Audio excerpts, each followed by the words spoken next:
इस कहानी की शुरुआत में हम एक आदमी को देखते हैं जिसका नाम स्टीवन है और वो अभी अभी सोकर उठा है, जिसने अपने पैरों को बांध रखा है और उसके बेड के चारों तरफ रेत बिछी है ताकि उसे पता चले कि कहीं नींद में वो घर से बाहर तो नहीं गया था। उसके बाद वो अपनी मछली को खाना खिलाकर अपनी मम्मी से बात करते हुए अपनी जॉब के लिए निकल जाता है। स्टीवन लंदन के एक इजिप्शियन म्यूजियम में काम करता है। उसके बाद स्टीवन के पास एक लड़की आती है और उसके साथ फ्राइडे को डेट पर जाने के लिए पूछती है। स्टीवन उसे बताता है कि मैं जरूर जाऊंगा। अगले सीन में हम देखते हैं कि शाम के वक्त उस म्यूजियम की हेड उसे डांटती है कि वो कब सुधरेगा और उसकी डेली लेट आने की आदत कब खत्म होगी। फिर वो वहां से घर की तरफ निकलता है और वो एक स्ट्रीट आर्टिस्ट के पास पहुंचकर उसे अपनी दुख भरी कहानी सुनाता है। वो उससे बोलता है कि ऐसा लगता है कि मानो मैं डेली हजारों कदम चलता हूँ, मेरे पूरे शरीर में दर्द रहता है, लेकिन फ्राइडे को मैं डेट पर जाने वाला हूँ। फिर स्टीवन उसे कुछ पैसे देने के बाद घर आ जाता है। अब स्टीवन न सोने के लिए अलग अलग एक्टिविटी करता है ताकि उसको नींद ना आए, लेकिन कुछ पल बाद वो सो जाता है। और अगले सीन में जब उसकी आंख खुलती है तो हम देखते हैं कि उसका जबड़ा टूटा हुआ है और हम उसके पीछे खोंसू गॉड को देखते हैं जो कि एक इजिप्शियन गॉड है। उसी वक्त कुछ लोग उस पर गोलियां चलाने लगते हैं। स्टीवन अपनी जान बचाने के लिए वहां से भागता है और भीड़ में छुपने की कोशिश करता है, जहां पर वो आर्थर हैरो को देखता है जो कि इजिप्शियन गॉड एमिट की पूजा करता था। उसके पास एमिट की थोड़ी शक्तियां थी। तभी एक लेडी उसके पास आती है। आर्थर हैरो उसकी आत्मा को एमिट के तराजू में तौलता है और उसे दोषी पाता है। लेडी बोलती है कि मैंने कभी भी कुछ गलत नहीं किया है, तो आर्थर बोलता है कि अभी तक नहीं किया है, लेकिन आगे तुम कर सकती हो। फिर उस लेडी की वहीं पर मौत हो जाती है। असल में एमिट उन लोगों की सोल को खा जाती थी जो लोग आने वाले समय में कुछ गुनाह करने वाले हैं। तभी वो लोग जो स्टीवन का पीछा कर रहे थे वो आर्थर के पास आकर बोलते हैं कि हम लोग उस आदमी को ढूंढ नहीं पाए। तभी आर्थर एमिट के आगे सभी को झुकने को बोलता है। तभी स्टीवन वहां पर पकड़ा जाता है। आर्थर उसे बुलाता है और बोलता है कि मुझे मेरा स्कैरब दे दो। स्टीवन भी स्कैरब उसे देने के लिए आगे हाथ बढ़ाता है, लेकिन अचानक से उसका हाथ बंद हो जाता है और उसके अंदर से आवाज आती है कि इसे ये मत देना। वो काफी कोशिश करता है कि वो स्कैरब उसे दे दे, लेकिन वो अंदर की आवाज उस स्कैरब को नहीं देने देती है। तभी वहां पर बहुत सारे लोग आकर उससे स्कैरब छीनने की कोशिश करते हैं, लेकिन तभी फिर से स्टीवन की आंखें बंद होती हैं और जब अगले पल उसकी आंख खुलती है तो वो देखता है कि उसके आसपास सारे लोग जमीन पर गिरे हुए हैं और उसके हाथों में ब्लड लगा हुआ है। उसके बाद वो खुद को बचाने के लिए एक कार में बैठकर भागने लगता है। आर्थर के लोग उसका पीछा करते हैं, लेकिन जैसे जैसे स्टीवन के आसपास खतरा आता था तो उसकी आंख बंद हो जाती थी और जब उसकी आंखें खुलती हैं तो वो अपने आसपास मरे हुए लोगों को देखता है। फिर अगले सीन में हम देखते हैं कि स्टीवन नींद से जागता है और उसे लगता है कि ये सब तो सिर्फ एक बुरा सपना था, लेकिन ब्रेकफास्ट करते वक्त जब वो अपनी मछली को देखता है तो वो नोटिस करता है कि उसका एक पंख तो टूटा था, लेकिन अभी उसकी मछली के पास दोनों पंख थे। इसलिए वो शॉप पर जाकर उनसे बताता है कि इसका एक पंख उग आया है। शॉप पर वो लेडी उसे बताती है कि कुछ दिन पहले तुम ये नई मछली यहाँ से लेकर गए थे। उसके बाद स्टीवन डेट पर जाता है, लेकिन वहाँ पर वो लड़की नहीं आती। फिर उसे पता चलता है कि आज तो संडे है और उसकी डेट फ्राइडे को थी। इसका सीधा मतलब ये था कि 2 दिनों तक क्या हुआ स्टीवन को इसके बारे में कुछ भी नहीं पता था। उसके बाद जब स्टीवन घर पर आता है तो उसे अपने घर में कुछ अजीब सी चीजें दिखाई देती हैं। फिर उसे उसके घर में एक चाबी और एक फोन मिलता है, जिस फोन में लायला नाम से किसी के बहुत सारे मिस कॉल थे। फिर उसी वक्त लायला का फोन आ जाता है और स्टीवन फोन को पिक करता है।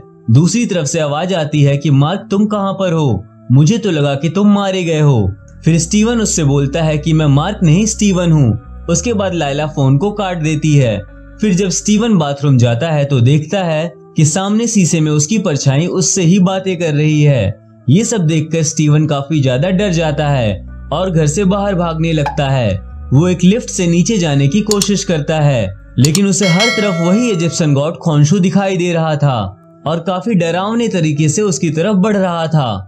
फिर अगले दिन जब स्टीवन म्यूजियम जा रहा था तो उसे फिर खोंसू रास्ते में दिखाई देता है। म्यूजियम पहुंचने के बाद उसे वहां पर आर्थर हैरो मिलता है। वो वहां से भागने की सोचता है, लेकिन आर्थर के लोगों ने म्यूजियम को पूरी तरह से घेर रखा है और अब वो एमिट गॉड की शक्तियों का इस्तेमाल करके स्टीवन की आत्मा को परखना शुरू करता है। और आर्थर को पता चलता है कि स्टीवन के अंदर 2 पर्सनालिटी हैं। आर्थर उसे वहां से जाने देता है। उसके बाद अपनी ड्यूटी खत्म करने के बाद जब स्टीवन घर जा रहा था तभी उसे वहां पर कुछ हलचल महसूस होती है। और जब वो अंदर देखने के लिए जाता है तो तभी उसके पीछे एक जैकल क्रिएचर पड़ जाता है जो उसे मारकर स्कैरब को लेने आया था। स्टीवन अपनी जान बचाकर अपने आप को एक टॉयलेट में बंद कर लेता है। तभी उसकी दूसरी पर्सनैलिटी उससे शीशे में बातें करने लगती है। वो उससे कहती है कि अगर खुद को बचाना है तो मुझे इस शरीर को सौंप दो, नहीं तो वो जैकल तुम्हें मार देगा और तुम्हारे साथ साथ मैं भी मरूंगा। उसके बाद स्टीवन की बॉडी को मार्क टेक ओवर कर लेता है और हम यहाँ पर देखते हैं कि स्टीवन मून नाइट में बदल जाता है। फिर उस जैकल और मून नाइट के बीच में लड़ाई होती है और मून नाइट उस जैकल को बहुत ही आसानी से मार देता है। फिर अगले दिन जब स्टीवन की नींद खुलती है तो उसे लगता है कि ये सब कुछ सपना था। और जब वो म्यूजियम पहुंचता है तो वो देखता है कि वहाँ के बाथरूम में सब कुछ टूटा हुआ पड़ा था। वो सिक्योरिटी गार्ड से कल रात की फुटेज दिखाने के लिए बोलता है और उससे कहता है कि जो अब तुम देखने वाले हो ये देखकर तुम्हें तुम्हारे आंखों पर विश्वास नहीं होगा। लेकिन जब गार्ड उसे सीसीटीवी फुटेज दिखाता है तो उसमें सिर्फ स्टीवन ही यहाँ से वहाँ भाग रहा था। उसे कैमरे में कोई भी जैकल क्रिएचर नहीं दिख रहा था। म्यूजियम में हुए नुकसान की वजह से वहाँ के लोग स्टीवन को पागल समझकर उसे नौकरी से निकाल देते हैं। अगले सीन में स्टीवन फिर से उसी स्ट्रीट आर्टिस्ट के पास जाकर सारी बातें बताता है। फिर स्टीवन उस चाबी को लेकर उसकी लॉकर कंपनी में जाता है जो चाबी उसे अपने घर से मिली थी। वो वहाँ के एक गार्ड से पूछता है कि क्या आपके पास मार्क या स्टीवन के नाम से लॉकर है। वो गार्ड बोलता है कि हाँ, मैं आपको जानता हूँ मिस्टर मार्क। और वो गार्ड स्टीवन को लेकर लॉकर के पास जाता है जिस लॉकर के अंदर उसे एक बैग में बहुत सारे पैसे और एक गन और एक पासपोर्ट भी मिलता है जिस पर उसकी फोटो लगी हुई थी और नाम मार्क स्पेक्टर लिखा हुआ था। उसे उसी बैग में वो स्कैरब भी मिलता है। स्टीवन उस स्कैरब को वहां देखकर काफी घबरा जाता है और जब स्टीवन स्कैरब के बटन को दबाता है तो वो हवा में उड़ने लगता है। स्टीवन जिस इजिप्शियन म्यूजियम में काम करता था वहां की वजह से उसे इजिप्शियन माइथोलॉजी के बारे में काफी कुछ पता था, इसलिए स्कैरब को देखकर वो तुरंत समझ जाता है कि ये एक तरह का कंपास है। उसके बाद स्टीवन से फिर से उसकी परछाई बात करने लगती है। वो उससे पूछता है कि क्या तुम कोई भूत हो। तो शीशे के अंदर से मार्क उसे बताता है कि मेरा नाम मार्क स्पेक्टर है और मैं इजिप्शियन गॉड खोंसू का अवतार हूँ। मार्क उसे ये भी बताता है कि हम दोनों खतरे में हैं और तुम्हें सिर्फ मैं ही बचा सकता हूँ, इसलिए तुम चुपचाप जाकर सो जाओ और अपनी बॉडी को मुझे सौंप दो। लेकिन स्टीवन उसे मना करता है और कहता है कि तुमने मेरी जिंदगी बर्बाद कर दी है, तुम्हारी वजह से मेरी नौकरी भी चली गई है और मैं तुम्हारा ये बैग पुलिस को देने वाला हूँ। अब स्टीवन उस बैग को वहाँ से लेकर निकलता है लेकिन तभी वहाँ पर फिर मून गॉड खोंसू आ जाता है। स्टीवन उसे देखकर काफी ज्यादा डर जाता है और वहाँ से भागने लगता है। उसके बाद स्टीवन वहाँ से बाहर निकलता है और लायला से टकराता है। लायला उसके फोन को ट्रैक करते करते उसके पास आ गई थी। मार्क लायला से पूछता है कि बहन जी आप कौन हैं? लायला उससे बोलती है कि मैं तुम्हारी बहन नहीं तुम्हारी बीवी हूँ। वो उससे पूछती है कि तुम इतने दिनों से कहाँ पर थे, मैं न जाने कितने दिनों से तुम्हें ढूंढ रही थी।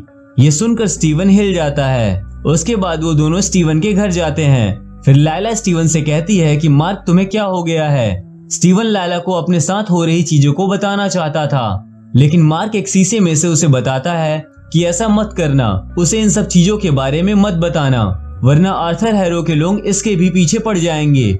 फिर लायला देखती है कि वो इससे कुछ छिपा रहा है। फिर लायला उसके बैग को चेक करती है तो उसे उसके अंदर स्कैरब मिलता है। वो उससे बोलती है कि मार्क हम दोनों सालों से इसको ढूंढ रहे हैं और जब तुम्हें ये मिल गया तो तुमने इसे अपने पास रख लिया और मुझे बताया भी नहीं। स्टीवन कहता है कि ऐसा नहीं है, अगर तुम्हें ये चाहिए तो तुम रख लो लेकिन मेरी बातों का यकीन करो कि मैं स्टीवन हूँ, मेरी जान को खतरा है और शायद तुम ही मुझे बचा सकती हो। तभी स्टीवन के घर के बाहर पुलिस आ जाती है। लायला वहाँ पर छुप जाती है लेकिन पुलिस वाले स्टीवन को लेकर वहाँ से चले जाते हैं। असल में वो पुलिस वाले हैरो के आदमी थे। वे दोनों उसे आर्थर हैरो के पास ले जाते हैं।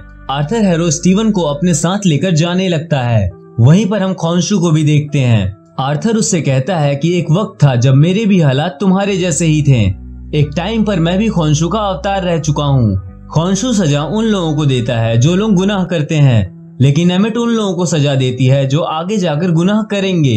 इस बात को समझो, जब दुनिया में कोई गुनाह नहीं होगा तो ये दुनिया कितनी खूबसूरत हो जाएगी।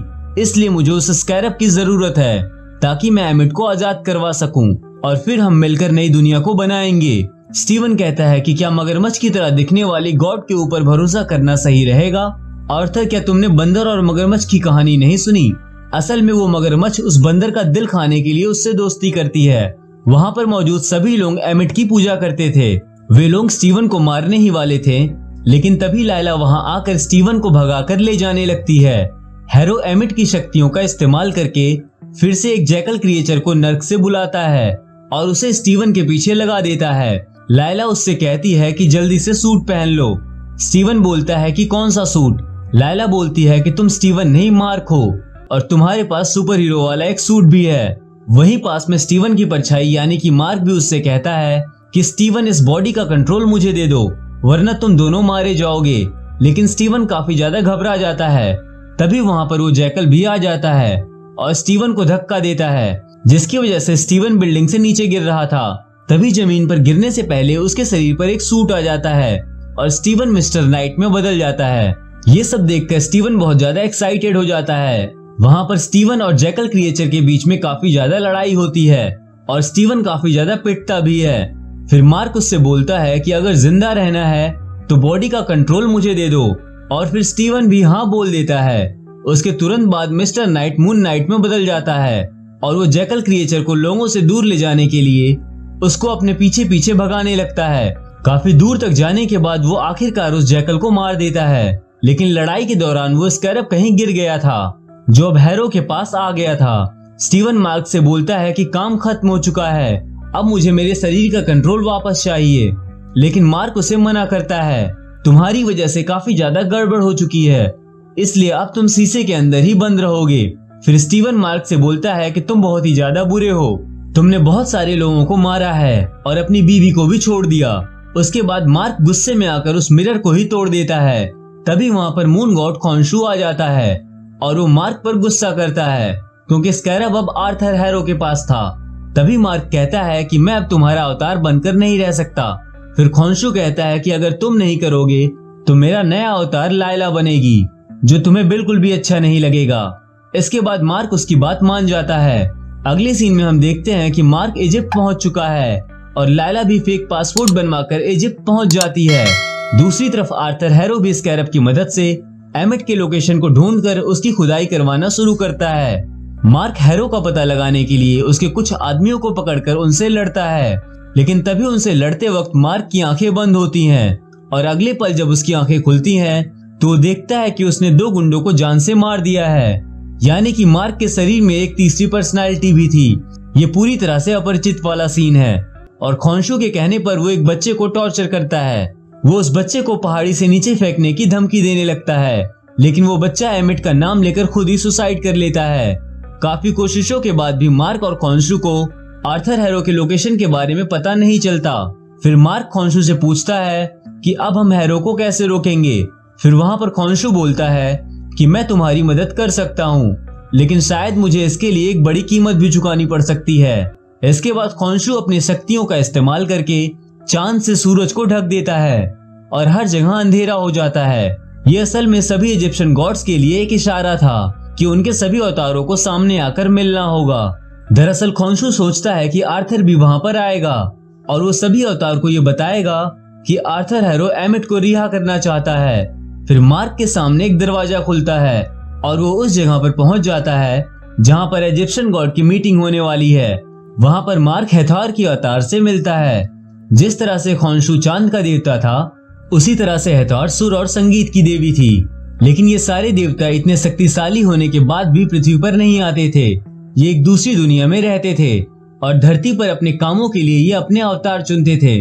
फिर वहां पर एमिट का अवतार हैरो भी आ जाता है। फिर इजिप्शियन गॉड ओसाइरस का अवतार बोलता है कि बताओ तुमने हमें यहाँ क्यों बुलाया है।